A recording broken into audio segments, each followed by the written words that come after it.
Hello, everyone. Good morning, good afternoon, good evening, wherever you are. My name is Frank Place. I'm the director of the Policies, Institutions, and Markets CGIR research program.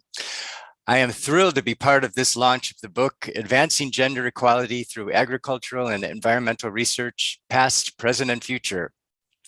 While I have seen bits and pieces of the book for some time, it is great to see the final product. It looks fabulous. Now, let me give thanks to those who made this book happen. First, I would like to acknowledge the excellent gender research within the CGIR. The researchers from across the centers and the CRP, the CGI research programs, and the platforms. Without all that, the idea for this synthesis book would not have come about. Second, thanks go to Rhiannon Pyburn and Anuka van Erdewijk, along with the book committee, Agnes Kiesenbeing, Marlene Elias, and Cheryl Doss for transforming an idea into a plan and seeing that plan to the end. I also thank the authors of the book's chapters that spanned all CG centers and the many reviewers of the chapters, and finally, the IFPRI Communications and Public Affairs Division for all their professional inputs required to make this a high quality output.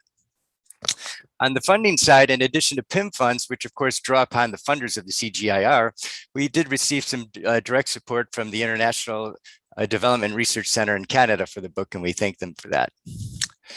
I think you will be stimulated by reading this book. The chapters cover the many important research themes within the CGIR that intersect with gender.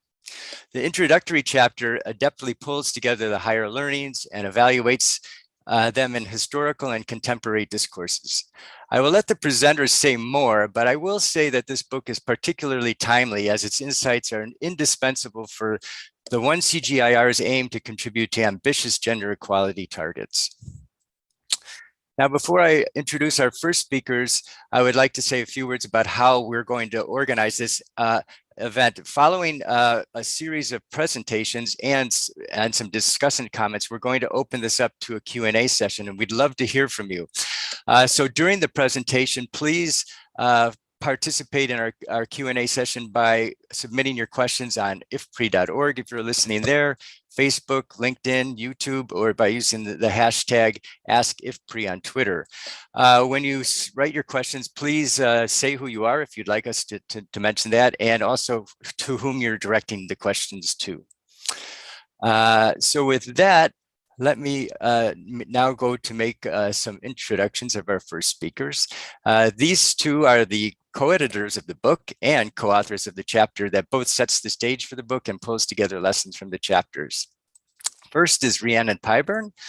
Rhiannon is the Netherlands CGIR Partnership Senior Expert and Senior Advisor, Gender and Agriculture at the Royal Tropical Institute, or as we know them as KIT. She was the coordinator of the gender platform while it was hosted under PIM from 2017 to 2019, and now leads one of PIM's clusters in our gender flagship. And she will present along with Anuka van Erdewijk.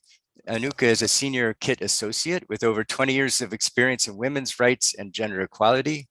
She has numerous academic publications and has worked to support gender mainstreaming within various different organizations. So with that, I will hand it over to Rhiannon and Anuka. Great, thanks very much, Frank, and good day to everybody. We are really happy to be with you here today to present this long-awaited book. It is the collective effort of over 55 gender researchers, both from CGIR and CGIR partners. And it comes out of a process that began with the seed of an idea in 2018 at the second scientific conference of what was then the Collaborative Platform for Gender Research. That was at the Addis Ababa campus of the International Livestock Research Institute. Today, my colleague Anuka van Erdewijk and I will be introducing the book as a whole, and then we'll turn to 3 chapter co-authors who will go into more depth on their respective chapters. So we can go to the next slide, please. So the past decade or so has witnessed a growing interest in gender equality and women's empowerment in the agricultural development and natural resource sectors. That's provided a unique opportunity to advance gender equality and to institutionalize gender research within agricultural research for development organizations like those of the CGIR. This book is a part of that overall momentum and the growing body of evidence and ideas that it's generating. The book consists of 10 chapters. You can see them on the slide. The first chapter provides a background on CGI or gender research, an overview of the thematic chapters, as well as some conceptual and institutional reflections and observations on the book as a whole.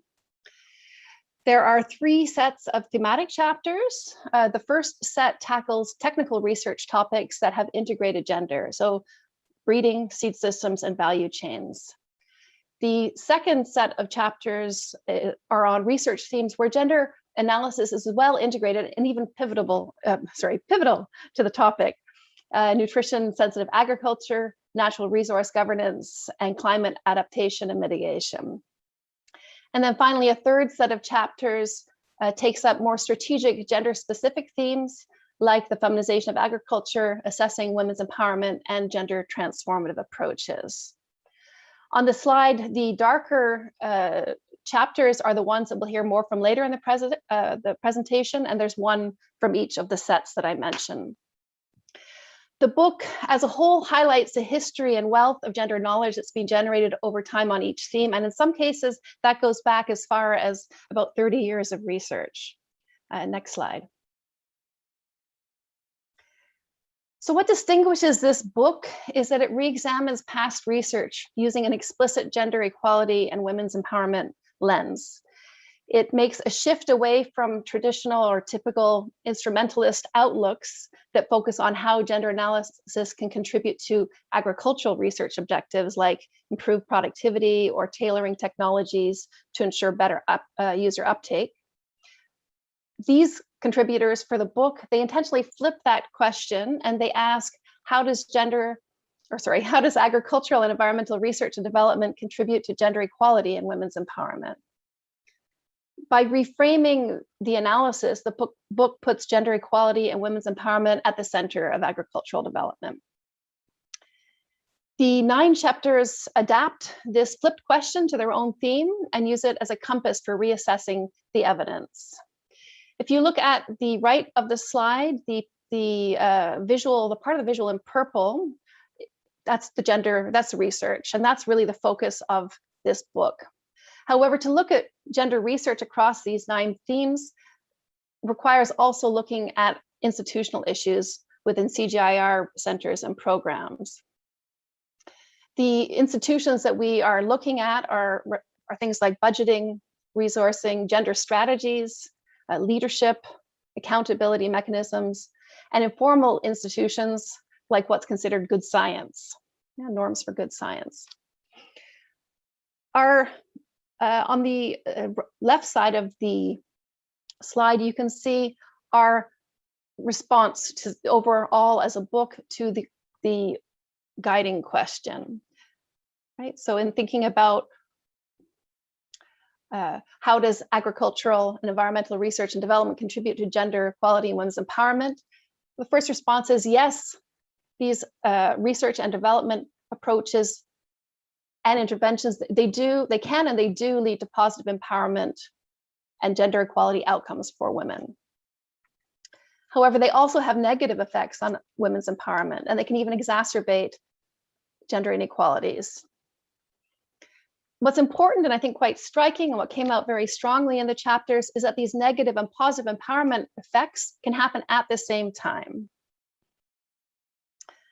And finally, clearly coming out of the chapters is that positive empowering effects do not happen automatically. We need to be intentional if we're going to progress towards more gender equitable outcomes. Anuka. Okay, thanks. Next slide, please. So building on these insights that it doesn't happen automatically and that it can have contradictory effects, one of the main, let's say, points that we try to make in the book is the importance of being explicit and also comprehensive in the conceptualization of gender equality and women's empowerment. And we make 2 key points there. One is we need to look beyond the individual. So if we're talking about change, gender equality change, women's empowerment change, we're not just talking about changes at the individual level or individual self-improvement, but we're also talking about changes at the relational and also at the systemic level. So relational can be with household members, members in the community, husbands, brothers. It's also about men as allies in change, but also relations, for instance, with extension officers or people like that. And when we say changes in the systemic level, we look a lot at institutional and structural arrangements, for instance, in seed systems or in natural resource governance systems. But we also talk about institutional factors and systemic factors like gender social norms. And that's also where we go then to the second point. We don't only need to look at the material, but we also need to look at the informal and the ideational dimensions of equality and empowerment. And we can do that both at the level of systems and of relations. So looking, for instance, at social norms of gender, stereotypes about women and men, about who's the farmer, who can have a say in something. But the immaterial, so the ideational, the informal, is also very important at the individual level, where we then draw attention to self-confidence and critical consciousness. And this broad, comprehensive conceptualization of gender equality and women's empowerment is needed so that we can also track where shifts are happening across different levels and also across these different dimensions, the material, the immaterial, the formal, and the informal. Then taking that forward also to the next slide, we then present 3 sets of questions for next generation research, design, and analysis. And I'll keep them very brief to also give enough time for the last slide. The next generation research questions first need to focus on questions that move beyond specific settings. So we also want to deepen insight and knowledge about the transferability findings and variability within and between contexts. We also need to address these questions about gender equality and women's empowerment in the context of the dynamics of broader rural transformation processes, which you can see in the visual in the yellow sphere. And there we highlight different trends: privatization, climate change, migration, conflict and security. And how do these come together and interlock with gender equality and women's empowerment change processes? And then lastly, also going back to the point of being intentional, what can we learn and know more about intentional approaches to promote gender equality and women's empowerment? And here we highlight collective action and gender transformative approaches, which will have a little bit more space later in the presentation. Over to you, Rhiannon. Great, thank you. Okay, to finish up this part of the presentation, then we want to focus on some messages. These are coming from discussions with co-authors and reflections on the book chapters, in particular in relation to the institutional and organizational support and change that's required to further advance gender research. So bearing in mind the main findings of the book, that advancement towards gender equality is not automatic, and if we're not intentional, progress will not happen. And secondly, to advance towards gender equality, towards more gender equality, better gender equality, gender objectives need to be at the center. So with that in mind, the messages for CGIAR leadership moving forward are, first of all, to better articulate the gender-related objectives, outcomes, and change processes of projects and policies. So as put by Agnes Guisumbing very nicely, gender needs to be a spice that permeates the whole project, process, or policy, not a topping that could be removed. Secondly, investigating higher level gender research questions that cut across specific domains. So oftentimes research questions focus on a specific area of research or a specific, the work of a center or a program or so on. Looking at some of these higher level research questions is important, and that's part of what we were trying to do in the book. Generously resource strategic gender research. So where gender research is the main ingredient, it needs to be well funded. Gender research must be well embedded in the core funding streams moving forward. So a part of ensuring better articulation of gender related objectives is through having good consultation with gender scientists in order to thoroughly infuse gender analysis across the whole one CGIAR portfolio in the case of CGIAR. This requires staff which are permanent, strong gender scientists with ample resourcing, and clear mandates. And the mandates need to include also mentoring for junior scientists, not only on the content, but also on navigating a complex organizational context. Ensuring effective accountability and performance monitoring mechanisms. So moving beyond individuals, really making systematic or systemic and institutional these support towards gender research. Confirming a commitment to gender equality from CGIAR leadership at all levels and coordination throughout the governance system. And finally, to facilitate internal reflection on norms and practices as to how gender or how research is prioritized, designed, and organized in relation to gender knowledge. So it's a really critical moment for CGIAR gender research. There's a new CGIAR platform in place as of 2 years ago. The system is moving towards its next iteration as one CGIAR. So the time is really ripe to lead by example by walking the talk. But this requires some steps, and these are some of the messages that we have. The question and the challenge for one CGIAR leadership and the research portfolio is whether and how to embrace the golden opportunity that this moment offers. Good, next slide. Yeah, thank you. So with that, I'd like to introduce the chapter authors who are going to be diving deeply into their own book chapters, or as deeply as you can go in a few minutes, to present more about the findings around their particular topics. So to begin with, we'll hear from Vivian Polar. She's the Gender Monitoring and Evaluation Specialist and Gender Research Coordinator at the CGIAR Research Program on Roots, Tubers, and Bananas at the International Potato Center. She is the lead author for the first chapter on gender and breeding. We will then hear from Ileana Monteroso Ibarra. She's a scientist and co-coordinator of gender and social inclusion research at the Center for International Forestry, CIFOR. And she is a co-author for chapter 6 on gender and natural resource governance. And finally, we'll hear from Cynthia McDougall, who was formerly the senior gender scientist at World Fish and is now a senior research fellow at Gender Environment and Development at the Stockholm Environment Institute. And she is the lead author for chapter 10 on gender transformative approaches and a co-author on the gender and breeding chapter also. So with that, I will turn to Vivian, and you have the floor. Thank you very much, Rhiannon. It's a pleasure to be here with all of you, sharing the screen with all these people, and to share also the insights from our book chapter.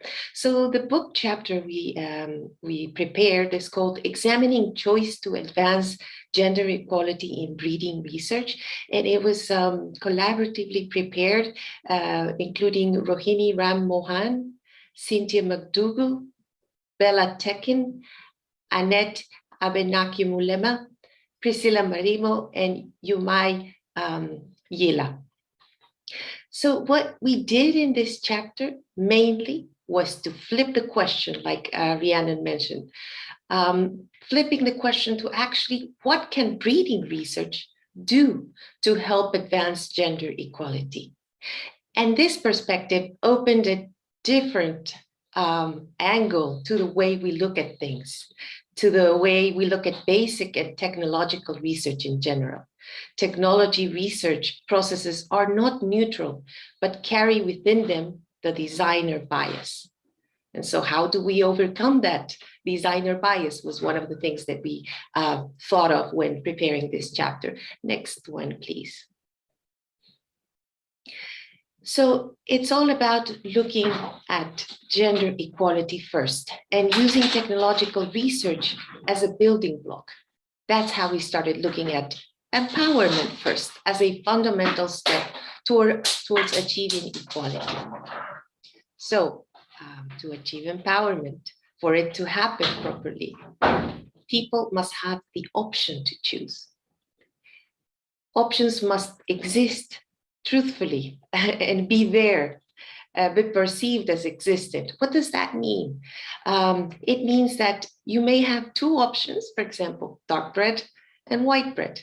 But if you have celiac disease, none of them is really an option. right? So taking that into what technological research and breeding research means for women and other people in the field, it means that you may have an amazing variety of beans, of cassava, of maize, etc.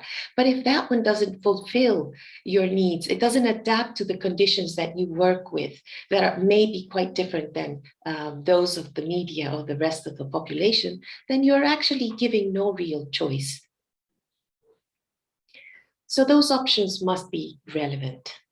Technological options available for women, as said, are not always in line. So that's one of the basic issues that we looked at when analyzing technological, and in this case, more specifically, breeding research. Next one, please. So what we came up in the chapter with the team is that flipping this question takes us to look more in depth into the people that we're working for, into who are the individuals that we're designing this technology for, who are we breeding for, and identifying the customer segments, considering gender differences, and basing our analysis on strong gender research. And then once we have identified this customer segments, purposefully target customer segments, consider gender equality objectives. So it's not targeting those that can use your technology, but actually targeting those who are most needed and can be potentially served by an innovation developed in the breeding area. And with that in mind, knowing the people, knowing what their needs are, you can then build product profiles that build on gender analysis for crop and trait preferences, priorities, and needs. So then you are actually designing a technology to fit and to serve and to address specific target groups of people and their needs. So to achieve this, there's a three-step process. One of them, very strong, the first and the basic, is to have institutional innovations that will open the doors for all this information and this background on technology design to happen, right? We can have a lot of gender research conducted and gender analysis conducted, but if there's no place to plug this data in, to actually feed into the technological process, change will not happen. So it has to be purposefully embedded and part of the structure of institutions. The next one is to have the methodological innovations that help us collect the data systematically to address those gaps and to service and to inform the technology development process. And ultimately, a big existing gap is the generation of gender relevant data. We do not have enough information at the moment. We've tried piloting some examples. The team looked at past experiences, and we realized that there are big bags of data gaps that need to be filled in order for us to better inform technology design processes so they can generate truthful and real options for men and women to choose from. Thank you, Rhiannon.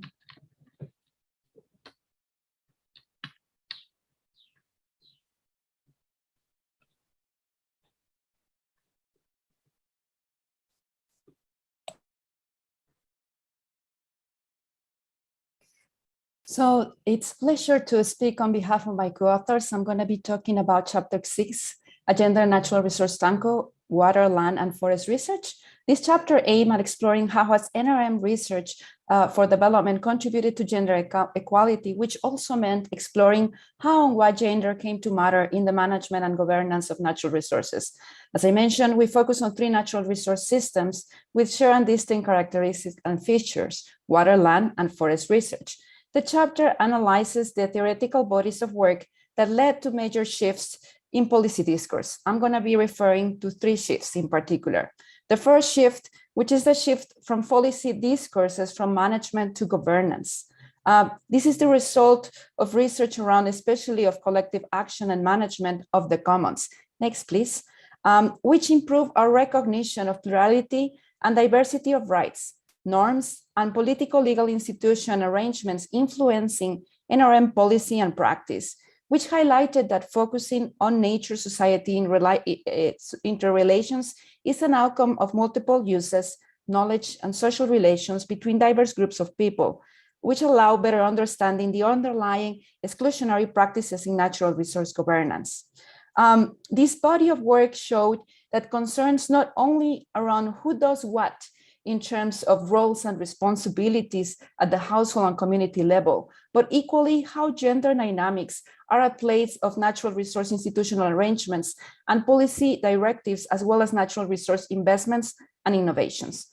The second shift is recognizing the recognition of plurality and diversity, the focus on who are the right holders, the scope of rights, and the types of responsibilities and benefits one may obtain from resources, which also underline power struggles, conflicts over resources, and exclusions from access to and use of natural resources are not essentially about the recognition of rights, but also issues related to the agency and voice that also have an impact on this. And lastly, the third shift is the need of focusing of intersectional inequalities, which is strongly influenced by political ecology scholarship that show how environmental changes and challenges are not mere byproducts of biophysical changes to ecosystems, but rather the outcome of economic, political, and social interests and mandates. So in sum, this chapter highlights how it's no longer possible to conceive NRM initiatives without taking into account equality or inclusion. Next, please. But also the realization that of NRM landscapes are as multifunctional spaces that cannot be easily be compartmentalized into binary categories such as public, private, rich, poor, biophysical or social, masculine or feminine. This is aligned with existing international agreements and conventions that draw attention to equality and inclusion and call on nation states to ensure more equal access to natural resources. Some examples included the UN Decade of Ecosystem Restoration, the SDGs, and the recent COP26 that show that since UN Environmental Summit in 1972, there is progress in articulating the links between who engages, benefits, or is excluded from processes of natural resource governance and management. So what task remains to ensure inclusive natural resource governance?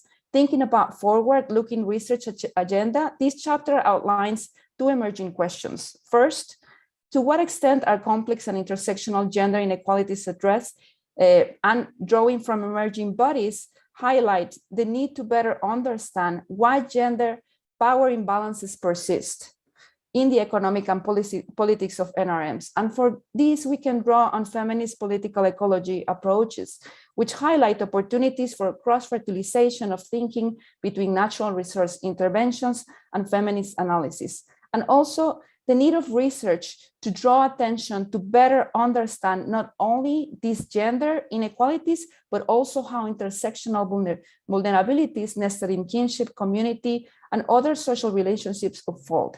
This is key to address inequalities across the scale and systemic barriers to gender inequality.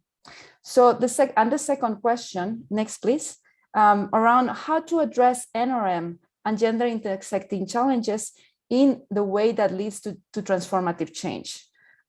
This highlights the need to shift the focus from only monitoring the extent to which women benefit from natural resources access to critically analyzing issues of power, politics, and difference, including participation and representation in natural resource governance institutions, policies, and narratives at scale. So in some, also address issues of justice.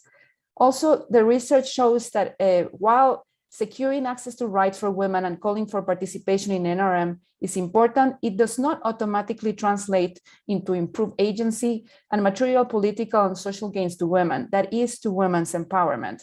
And acknowledge the need to push to approaches that will tackle root causes of systemic and structural barriers to gender equality. So final reflection is that the recognition that natural resource governance is inherently political, gender, power, and inclusion should be synergistically and systematically incorporated in the design and implementation of natural resource programs, initiatives, and reforms. Thank you.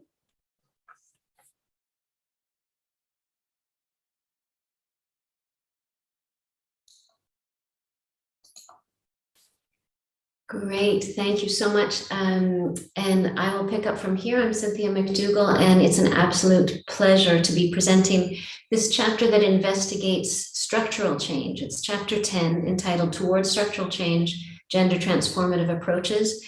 And this was created by this extraordinary team of co-authors, Lone Badstu, Annette Mulima, Gundula Fischer, Dina Najjar, Rhiannon Pyburn, Marlene Elias Dipajoshi, and Andrea Voss.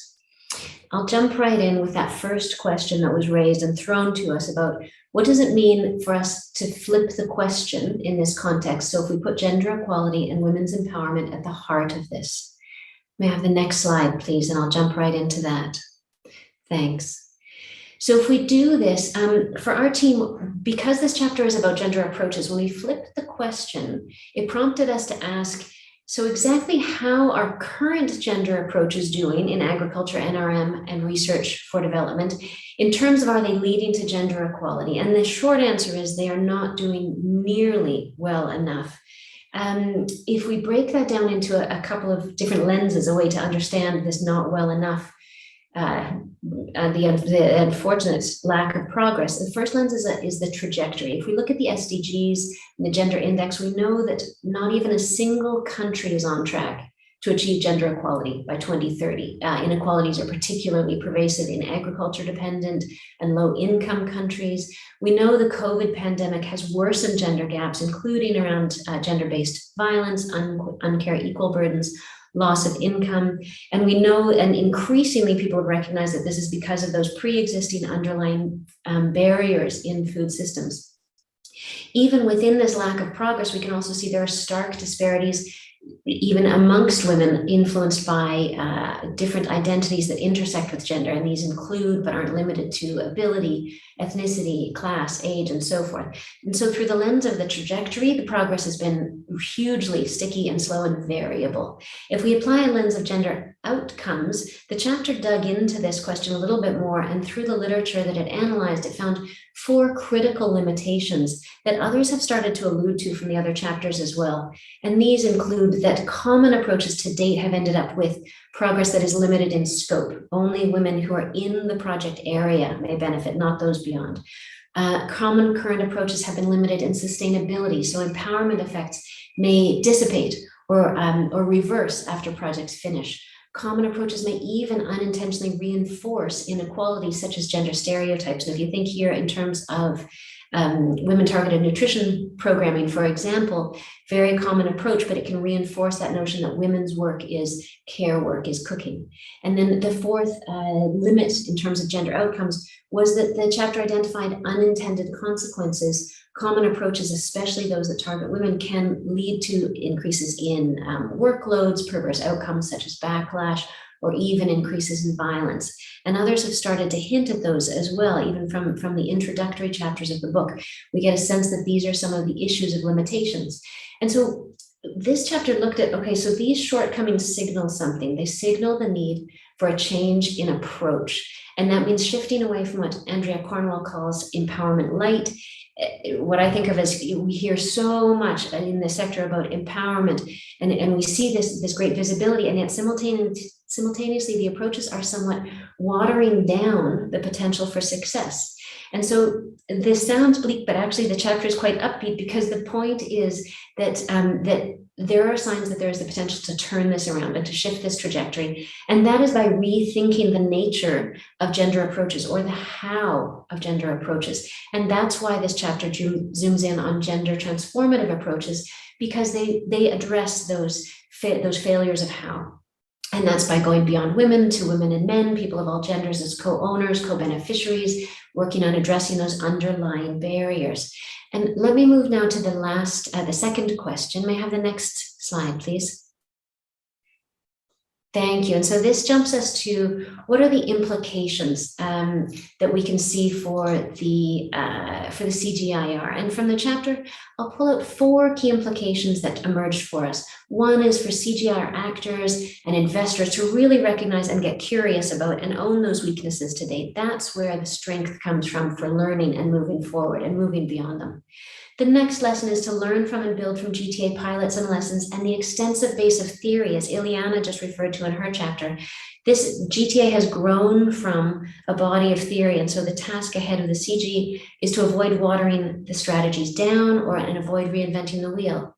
The third lesson for the CGR is for CGR teams and investors to think about how to do really well-designed mixed method studies to address some gaps in this growing area, and that includes effective engagement with intersectionality, learning how to scale out transformative approaches beyond communities, how to scale them up into markets and into policy arenas, how to scale in, as was alluded to earlier, the organizations themselves within the CG, how to walk the talk. And the final lesson, the final takeaway for the CG is that the chapter challenges the CG to see the value in the feminist foundations of gender research and GTA. It encourages CG research to be a little bit bold. And while this may be challenging, this boldness is very likely an essential part of shifting what's been a sticky and slow trajectory, and instead advancing gender equality more impactfully. I'll stop here and hand back to you, Rhiannon, with thanks. Okay, I think it's back to me, actually. Thanks to all the speakers. That was great. So before I introduce our discussants, which is the next segment of the program, let me also remind everyone again to please participate by submitting questions or comments that you have, whether you're participating on ifpri.org or Facebook or LinkedIn, YouTube, or you can also send a question at #AskIfPri on Twitter. So please do, because we're going to come up to this Q&A section very soon. Now, I'm very pleased to introduce the discussants for today. I've had the extreme fortune to have known Jemima Njuki and Susan Karia since the time of their PhD theses. And since then, I have seen them progress through quite impressive and impactful careers. So I couldn't be more pleased to have them, both of them, as discussants. So let me introduce first Susan. Susan Karia is Senior Gender Officer of Inclusive Rural Transformation and Gender Equality Division of FAO. Prior to that, she worked with Ford Foundation and previous to that with also the CGIAR. So she's quite familiar in her various capacities of working in and outside of the CG and with other development partners across the world. So let me please hand it over to Susan for some comments. Thank you very much, Frank. And yes, it's a pleasure to be here today. It's always good to see how the CG has advanced over the years. And I should say, when Rhiannon wrote to me and said, Susan, can you please write an endorsement for this book? I did not hesitate, even a minute. And it's such a pleasure to be here at the launch of this book that really is beginning to reframe the global debates, influence the future directions of this important agenda. And really, the book offers an opportunity to change the global debates. And as I said, I'm very excited to see how much the field of gender research in the CGIAR has grown over the last few years. And having more than 55 gender researchers involved in the preparation on itself, that's an impressive achievement. So I have a quick historical perspective. As Frank said, I did start my career in the CGIAR, and I joined CIAT 20 years ago. I was part of a team of social scientists working with the CGI, with the system-wide program on participatory research and gender analysis, led by Jacqueline Ashby. It was innovative and definitely an idea that was completely foreign, even to CIAT, that had experience with participatory research approaches. I was supposed to prepare a paper on experiences with developing agriculture and natural resource management technologies for women, what had worked, what had not, what could I recommend. And to give you an idea of how different the CG was then, when I would write to scientists and I would ask them for any evidence from their work, they all told me, this is not an important area of our work. One scientist actually told me to contact some of the women scientists. So 20 years later, you can see the CGIAR even has a platform, the gender platform. So huge changes. I think, so we've come very far away, very far from that time. And I think this book offers a huge opportunity to reframe the global debate. And it really, so when you look at the SOFA, the State of the Food and Agriculture Report on Gender Equality that came out in 2010, 2011, it was really good. It put gender on the agenda. It made a business case for the importance of addressing gender in agriculture. What this book is doing is really moving that agenda much more forward. Yeah, I like this flip, the flip question, asking, you know, what difference does it make? How can agriculture research and natural resource management actually empower rural women? And this is a really important question. So I think two things need to be in place to make sure that this book is able to influence the future agenda for gender. The first one is it really must be widely disseminated so that it influences practice. We need to get this information redone, simplified, reorganized into guidelines, into capacity material so that we can influence the National Agriculture Research and Development institutions. They need to have this information. We need to work hand in hand with them to make sure that they are rethinking their national research agendas as well. And this is not an easy task, I can tell you, just looking at how the for example, just looking at the Forum for Agriculture Research in Africa, they still are not thinking in this way. So it's going to take a while. And but if we want to move forward, we must bring those with us. We must bring the NAS along with us. The second area that's really important is that we really need to make sure that this innovative thinking influences global policy debates and national policy debates. As you know, the national agriculture, national and global policies in agriculture, food security, and nutrition do not capture some of this. And the big challenge is the lack of reliable evidence on women's role in agriculture and their contribution. And I think this book has a chance to actually contribute to that and influence what's going on. So for example, at the moment, the Committee on World Food Security offers a really important avenue to disseminate this information, to make sure that as countries establish their policies, they are actually paying attention and listening to the evidence. The CFS, as it's called, is the only body within the UN system that is tasked with dealing with food security and nutrition issues. And it is currently developing, preparing the voluntary guidelines on gender equality and women's empowerment in the context of food security and nutrition. The evidence coming from here needs to influence that process so that we really are laying the ground for ensuring that not only are we saying gender is important, we are saying gender equality and women's empowerment needs to be at the center. Thank you very much. Over to you, Frank. Thank you very much, Susan. And now let me introduce the second discussant, Jemima Njuki. Jemima is the director of the Africa Division at the International Food Policy Research Institute and leader of the Gender Equality and Women's Empowerment Lever for the UNFSS, the UN Food Systems Summit. She formerly worked with IDRC and before that elsewhere in the CGIAR as well. So over to you, Jemima. Thank you so much, Frank, and so honored really to have been invited to be a discussant for this book. I think I'll start too by congratulating the team of authors. You know, back then when we started in the CGIAR, and I actually found Susan in CIET. Susan hired me into CIET. And we were just a handful of people that even really cared enough about gender equality within the CGIAR.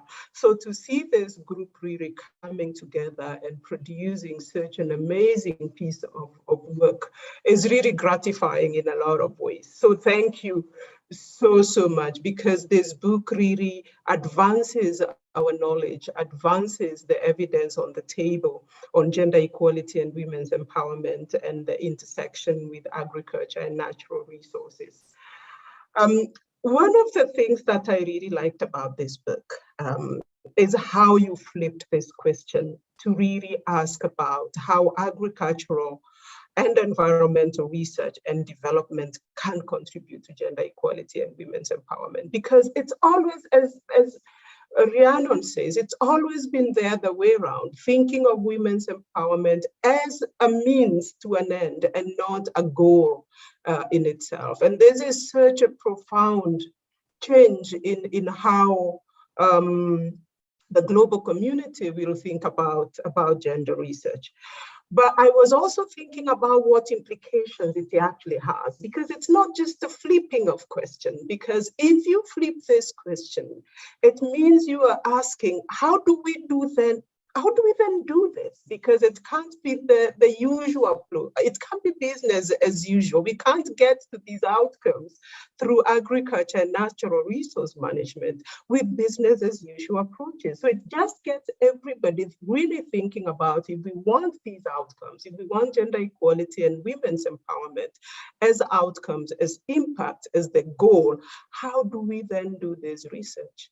It even gets you to think, who do we then do this research with? So it also in a lot of ways defines the partnerships that people have to build to get to gender equality and women's empowerment as a goal.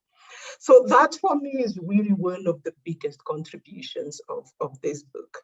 Of course, the book did take me back through memory lane. I did my PhD back in the late 90s when farming systems research was the rave within the CGIAR. So I actually read a lot of the Hilary Sims-Felston, the Susan Potts. That's probably only what was available that was very, very specific to gender and agriculture. So it was really interesting for me to just go through that historical view, PRGA, but to also see some of the inflection points, the points that really made a lot of changes, like having the first CGIAR gender strategy, for example, and what that actually meant for the whole system.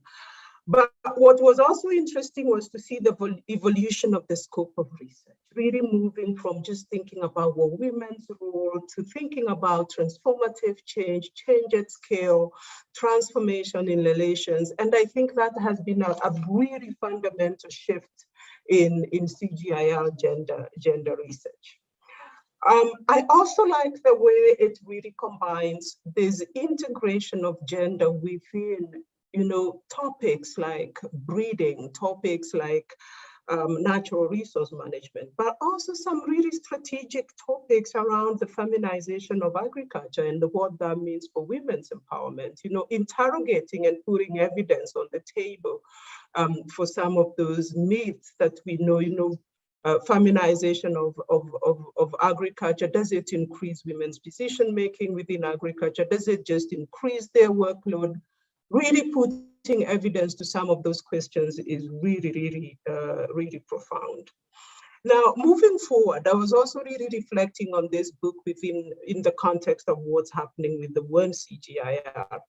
And one of the things that I really like right now is this placing of gender research as equal to the rest of the research. We have a whole initiative on gender and inclusion. We have a gender platform that's at the same level, probably even at a much more magnified level than other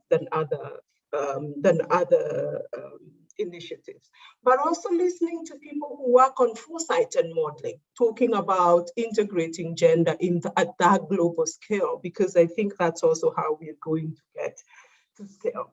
I'll make two other very quick points. One is in terms of messaging. I kept wondering, what is it that we can learn from other sectors? At the launch of our Global Food 50/50 report earlier this year, one of the people from health said, in the 90s, in the health sector, all they were talking about was women and children and maternal health, not gender. And they learned gender from the agriculture sector.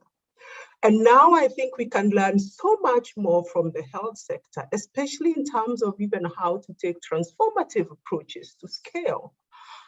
Using behavior change communication to really change norms and to change belief systems.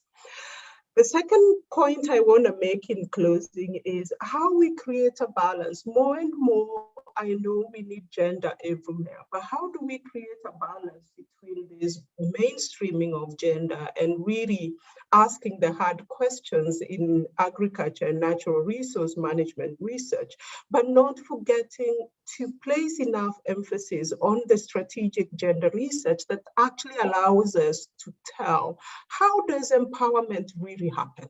How does change happen?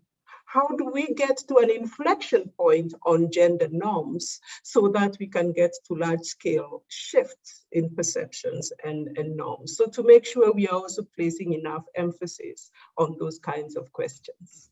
Thanks a lot, and back to you, Frank. Thank you, Jemima, and thanks again, Susan, as well. So yeah, yes, we'll go into the Q&A. I'm going to start up with, there's a couple questions that are going to, we'll ask about, you know, how to move forward on all of these, but I want to ask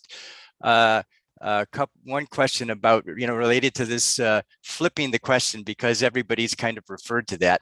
So, but given that maybe we hadn't flipped that question earlier, you know, 10, 20 years ago, so a lot of the research that you're looking at hadn't flipped that question. So how difficult was it in practice actually to put together the chapter and analyzing papers that maybe weren't oriented to your question as much as it was? So maybe I'll just ask if, I don't know if anybody wants to kind of just volunteer to take that on.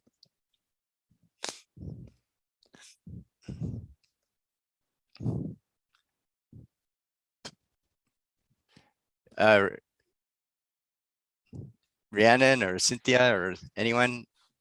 Yeah, Frank, maybe I'll pick that up. Okay, And yes, thank you. I think that's a very good question, actually, on how difficult it was to flip the question. And it was a huge challenge because, like Jemima described and her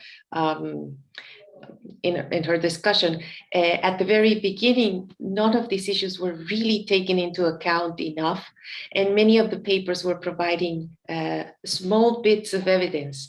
So that actually helped us to build the case towards flipping the question, right? So this is what happens when you don't flip the question.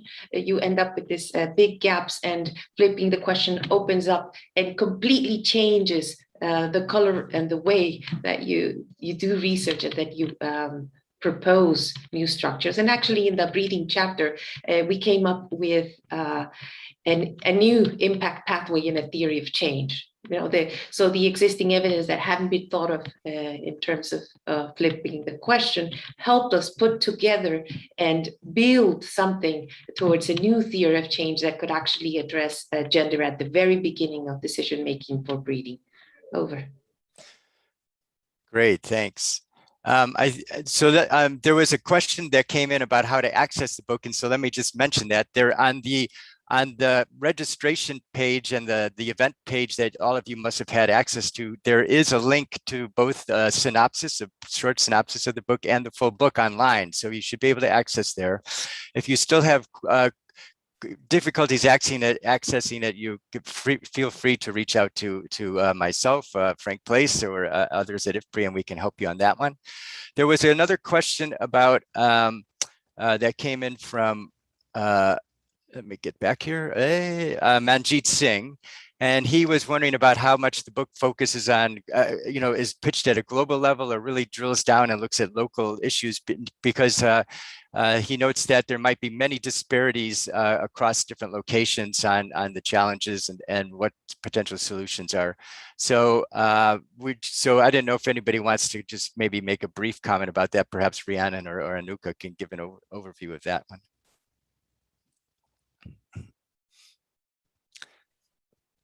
So I can take a start, and then if Anuka wants to jump in, that's great. the research, the mandate that the author teams were given was to start by looking at CGIAR gender research that had been done on the particular theme for as long as that theme had been around, and then go more broadly. So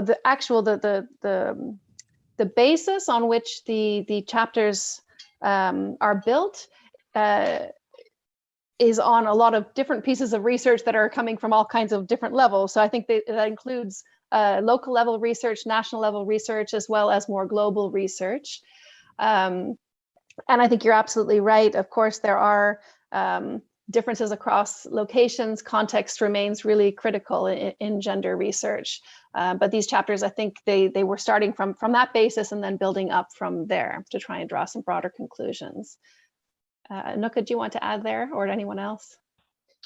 Yeah, maybe just briefly. Also in the introductory chapter, we map out a bit for each of the chapters where the literature that they have collected and also reviewed comes from. So also gives an indication of which, let's say, geographies are more or less covered, and also what time periods are more or less present in the different chapters. And maybe then to also come back to the first question of how do you flip the question if the literature is not flipped?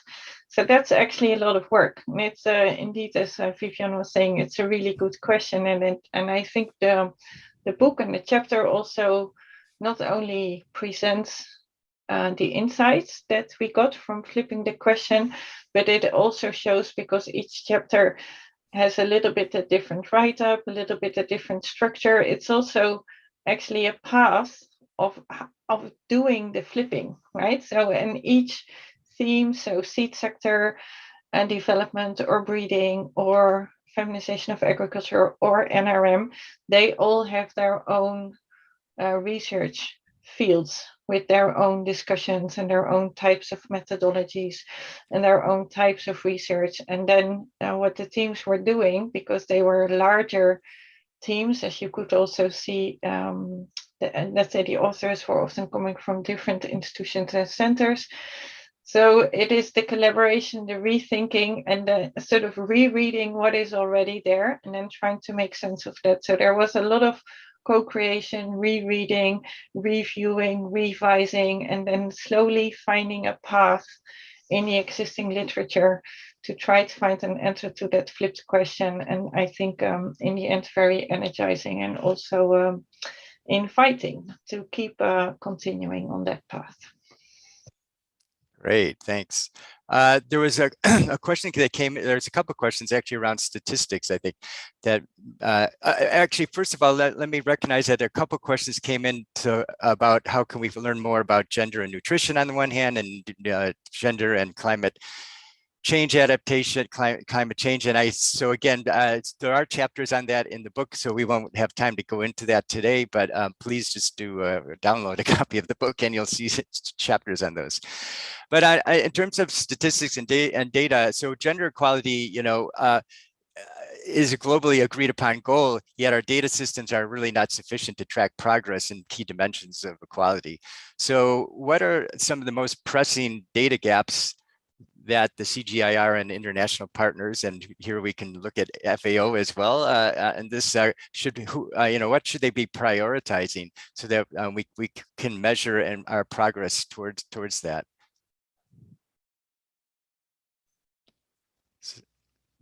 So I'll open that up. It's not directed to anyone in particular, so whoever wants to take a stab. I can say something about the kind of data issues that we are concerned with as FAO. As FAO, one of the areas we are very concerned with getting data on the SDGs. And for example, one of the SDG targets, 5A, it's on, it has two very specific indicators on women's land rights. And it's looking at the statistics, but also looking at the legal processes, the legal frameworks.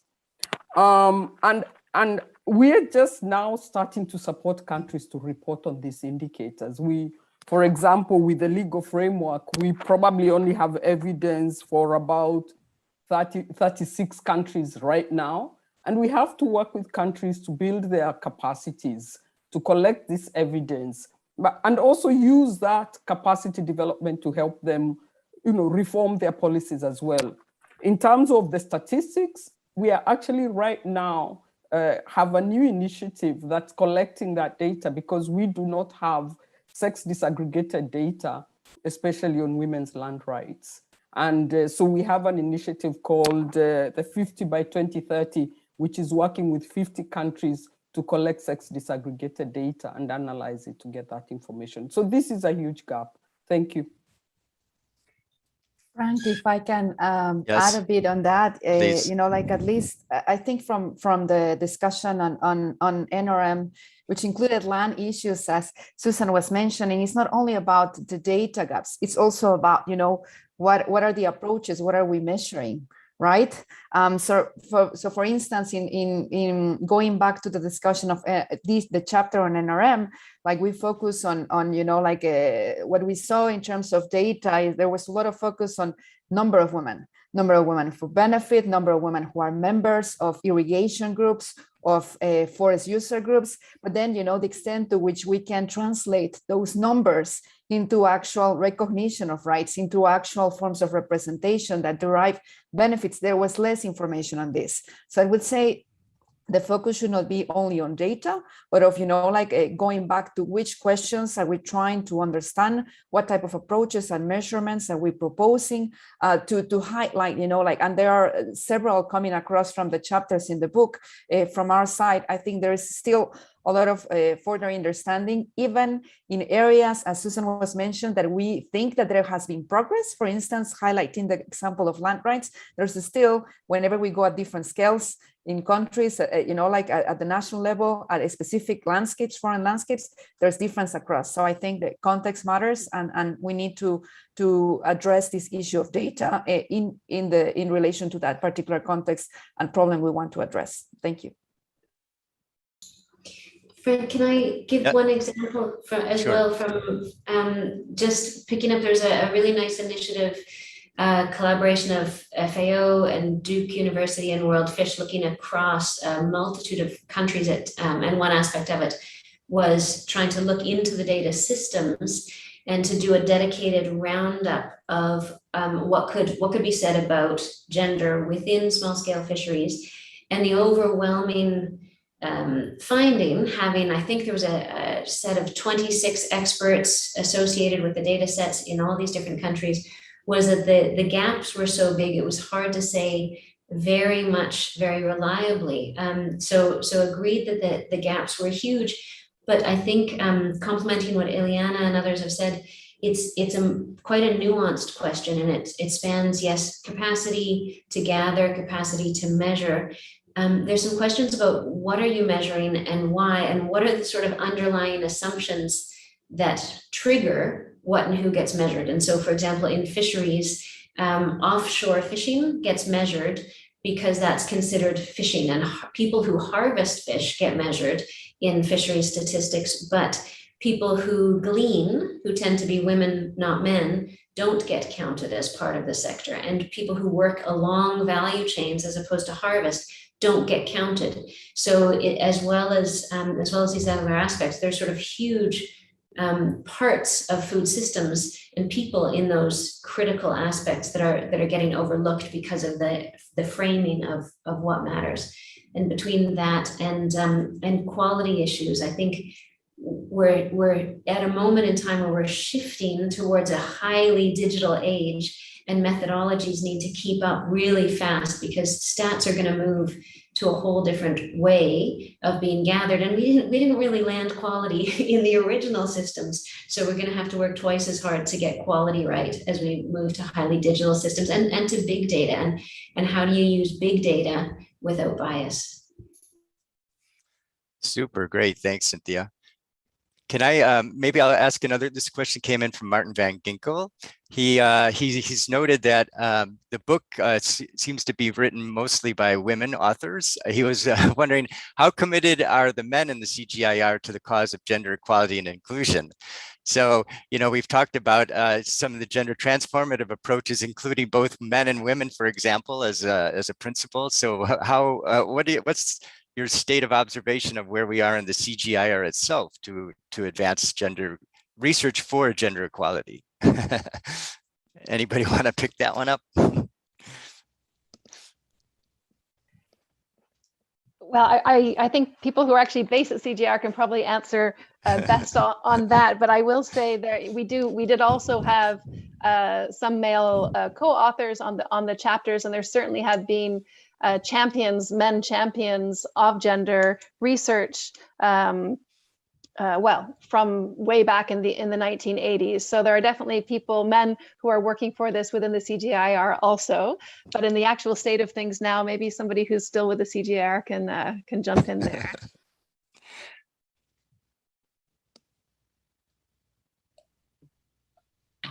Yeah, so maybe I'll jump in, Rhiannon, just building on what you said. We do have some men as co-authors in several of the chapters, but I think also one important thing that we're strongly looking at is having men and women researchers. So not only looking at how we do research with farmers considering gender, but also who are the designers in terms of having more diversity in the researchers. And so there's a gender diversity and inclusion division or office, I don't know, Frank, you can help me with the exact name, operating within the CG that is looking internally in-house. So much like the flipping the question that we did, is not only looking outward at gender, but also looking inward at gender. Over. Frank, if I could add just a little Yes, note please. there. I think it's also an issue, as I think several colleagues also mentioned, of capacities, right? And this is not a CR, not only about a CR issue. I think Susan mentioned, what about, like natural resources government agencies, like to what extent do we have men extensionists, at least speaking from the NRM world, we still perceive, water, irrigation, forest issues as male-dominated sectors. So I think that a lot of work needs to go into place into changing, the notion of masculinities, the notion of to what extent we can have men extensionists, which we do at the in rural development, also engage in this type of discussions. Yeah, so thank you. Thanks, Ileana. Can we move, let me move to the last, I think we have time just for one more round of questions, because there's a broad question I think all of you may want to speak to, and then I want to have some time at the end for final remarks. But a question came in from Vicky Wild to all of you. It says, based on your review of what's missing, what would be your top recommendations for gender research by agriculture, climate, NRM going forward? And then a particular question also came in from Charlotte Hebebrand, which was directed to Vivian to ask for if there's some concrete examples of breeding innovations that advance or have the potential to advance equality and empowerment, which is kind of related to that. So maybe I'll just open the floor again if anybody wants to volunteer to go first, and we'll take as many respondents as there are interests in our remaining time for that. I can start it off. Sure. Yeah. Thanks. And I think for me, the question is not even the what in terms of a specific area of research, but more the type of research that's needed. So as I have moved from being a researcher, engaged on the ground or funding research, to working with governments and supporting them to prioritize their investments, a huge question remains in terms of what works at scale, at that national policy level scale, to actually change gender equality and women's empowerment. And to the extent that this becomes a big researchable question, and it might actually also be related to how are we evaluating large development programs to actually inform what works and what doesn't work, because we still keep seeing very large investment programs, whether they're by governments, whether they are multilateral agencies, that actually have some of the perverse outcomes that the authors were speaking about. So for me now, as I work with government, that remains a huge fundamental question. And so it's been very gratifying for me to see, like the foresight analysis really take up this and say, if we invested in particular sectors or particular subsectors, what's likely to be the impact on women's economic mobility or on women's economic empowerment? Because those are questions that we need to answer in an environment of scarce resources where governments are allocating funds, limited funds to certain interventions. I think it's going to be a fundamental question to answer. And my expectation always is that the CGIAR, being the largest global public research organization and probably now having the most gender researchers per square, I don't know how we measure them, that they become part of answering this question. Super, thanks, Jemima. That really gets to the heart of the issue of scope that several presenters have mentioned before. Anyone else who would like to take a stab at that question? Perhaps I can go, Frank. Sure, Vivian. Yeah, thanks. So just briefly to the question on what are the main issues for research.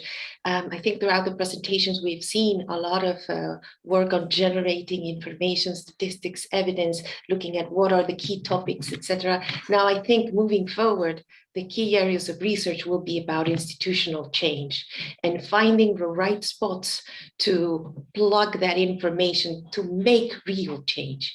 So how do we as institutions, local, national, regional, global, need to change to address the process systematically, consistently, and in a repetitive way, over time. So I think that's one of the key ones for research.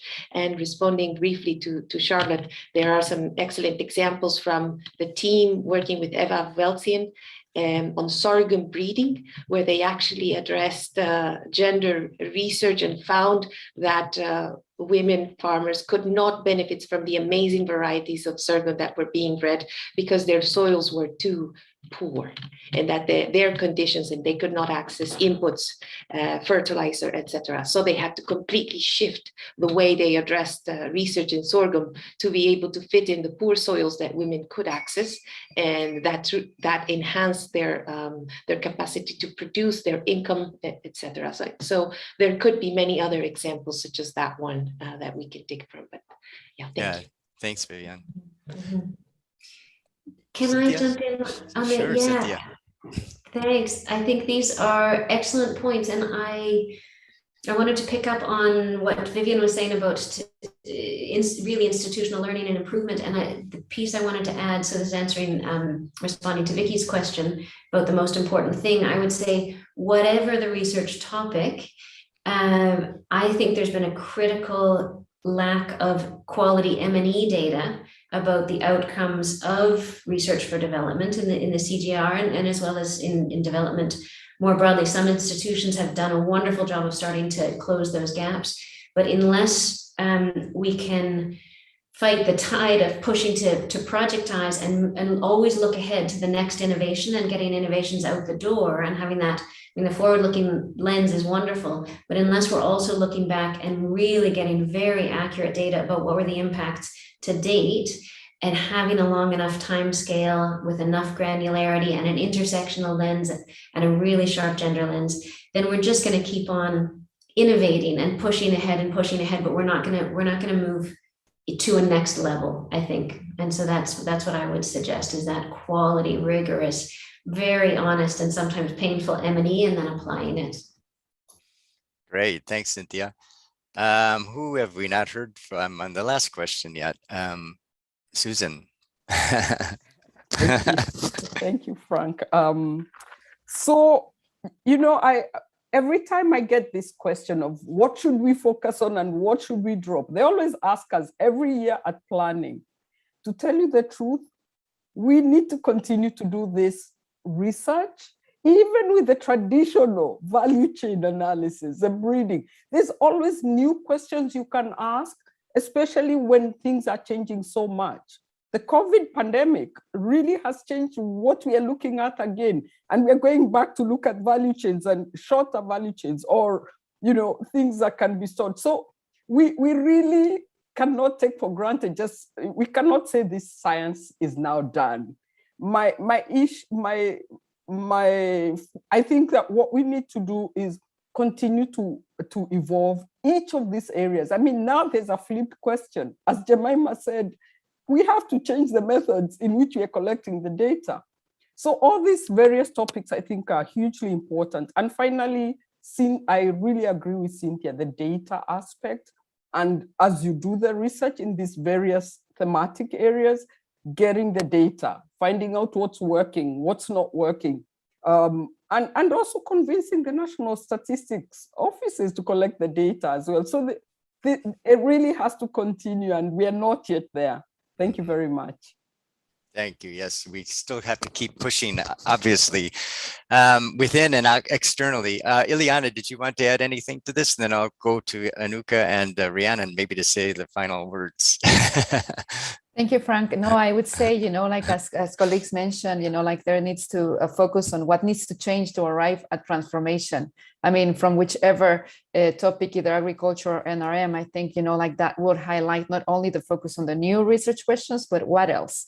In insights from research, we talked about capacity building, working along with governments, like enhancing the ability to address these issues is also something that we need to keep in mind as we advance in this agenda. So thank you. Thank you. Anuka? Yeah, I want to, I found this on my, don't know if you can read it. Yes. And I thought actually, I think we should sort of leverage the moment where we might be. So often, a lot of sectors, they have a sort of a yes, but mechanism where they say, yes, gender is important, but we can do it without feminist theories and without feminist actors and feminist researchers. So I thought maybe we can leverage the moment and go to yes and say, yes, gender is important. And let's find new collaborations, new ways of working together between feminist, non-feminist researchers, scientists, and also using the wealth of knowledge and also the wealth of thinking and conceptualizations that is already out there, but then bring it together. So my message is, let's go for yes and. Super. Great. Thanks, Anuka. And Rhiannon? Gosh, it's difficult to go after all those great contributions, but I think I would just echo the institutional change point. I think that's really critical. And Jemima's point around the how. I think we did end the introductory chapter with a couple of imperatives for moving forward. So whatever research we're doing, wherever we're going, what came out from across the book was that we need to be embracing complexity, embracing feminist politics, not shying away from that, engaging with thought leaders, feminists, thought leaders in the South to keep fresh and up to date, engaging with the decolonization discourse, engaging with all of that great stuff that's happening. And then the second piece around catalyzing methodological innovation and interdisciplinarity. So really taking a big step, a bold step towards much more comprehensive interdisciplinary and intersectional research. So I think that would be my last plug. Great. Thanks, Rhiannon. And thanks, everyone. I think, yeah, what we're hearing is, I mean, gender equality obviously cuts across agriculture and many other sectors. We need to, work as a system, as a CGIAR, I think, with other partners and who are engaged in this in various capacities, either as research or advocates or development and so forth. So I think we've heard that message. That's clear. And I think the other thing is, what I wanted to also say is that I think also the CGIAR, it's been recognized by people here already. We are, I think, a powerhouse in gender research, but it's still a yes and, as Anuka was saying. And I think I'm observing over time still improved coordination and ability to really kind of mainstream gender, because we as the CRP programs, yes, we had gender strategies. We actually invested a lot in gender research. But I think now, even as I see these new initiatives being developed, there was much more engagement of the gender researchers with the initiative design teams.